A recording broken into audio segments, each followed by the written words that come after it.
Assalamualaikum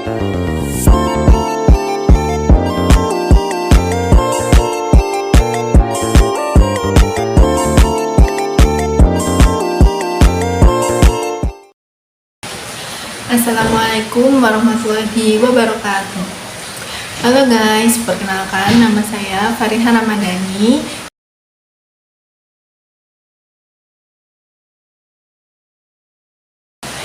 Di sini saya sudah memperlihatkan bagan dari hadis-hadis kewajiban berdakwah dan keutamaan berdakwah. Oke guys, jadi hadis-hadis tentang kewajiban berdakwah itu ada 4. Di sini saya akan menjelaskan macam-macam hadis kewajiban berdakwah. Yang pertama, ada dari hadis Rawahu Bukhari nomor 3202.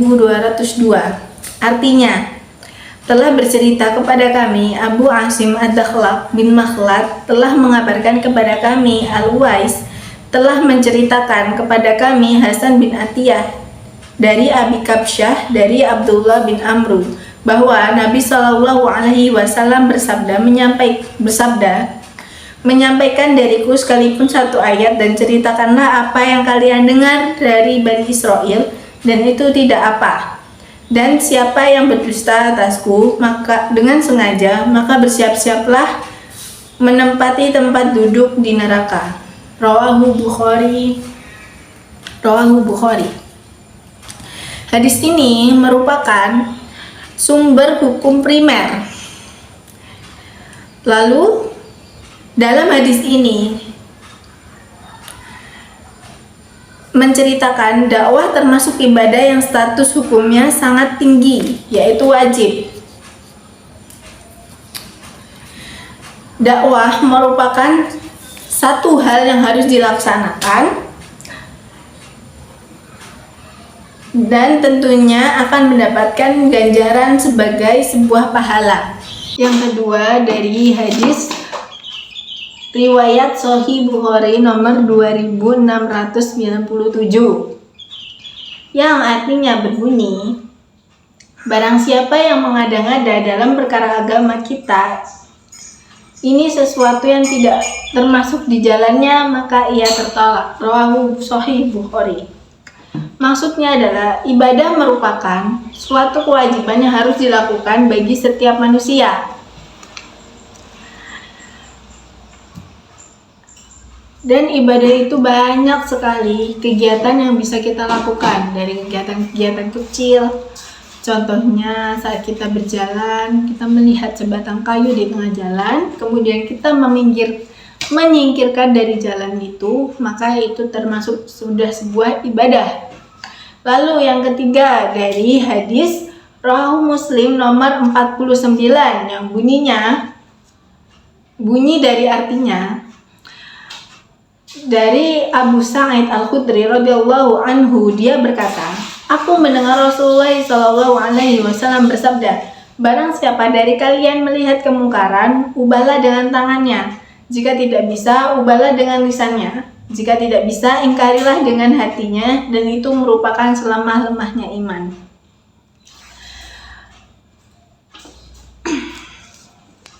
Maksud dari hadis tersebut adalah, yang pertama, kita bisa mencegah dengan tangan. Biasanya yang bisa mencegah dengan tangan itu, yang bisa bertindak dengan tangan, biasanya adalah orang-orang yang memiliki jabatan atau wewenang yang tinggi. Lalu yang kedua, kita bisa dengan berbicara, menasehatinya. Contohnya dengan cara menasehatinya. Lalu yang ketiga dari hati. Jalan ini merupakan jalan terakhir untuk menasehati orang lain, yaitu dan hal ini merupakan selemah-lemahnya iman orang tersebut. Lalu yang terakhir dari hadis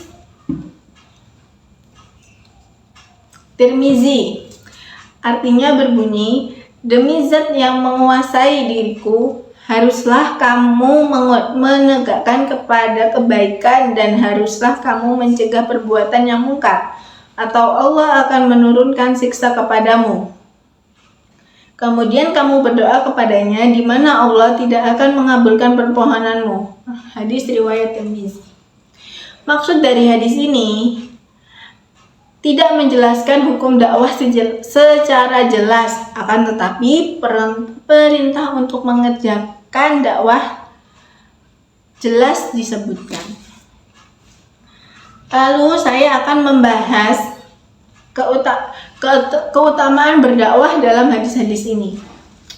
Beberapa keutamaan berdakwah. Yang pertama, dakwah adalah muhimmatur rasul atau tugas utama Rasul alaihi salam, para rasul alaihi salam. Para rasul adalah orang yang diutus oleh Allah untuk melakukan tugas utama mereka, yaitu berdakwah. Lalu yang kedua adalah dakwah adalah ahsanu amal atau amal yang terbaik.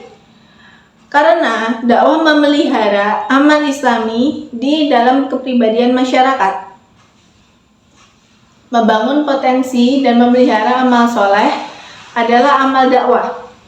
Lalu yang ketiga, pendakwah memperoleh pahala yang besar. Lalu yang keempat, dakwah dapat menjadi penyelamat dari azab Allah. Dakwah yang dilakukan oleh seorang dai akan membawa manfaat bagi dirinya sebelum manfaat itu dirasakan oleh orang lain yang menjadi objek dakwahnya, yaitu mad'u.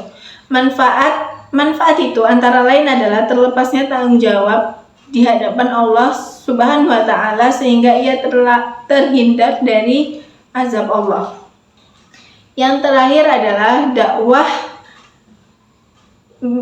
dakwah adalah jalan menuju khairul ummah.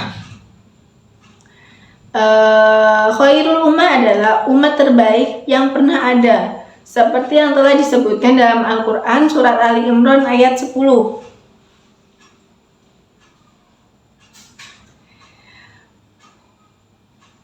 Pada zaman dulu, Rasulullah telah berhasil mengubah masyarakat jahiliyah menjadi umat terbaik sepanjang zaman dengan dakwah beliau.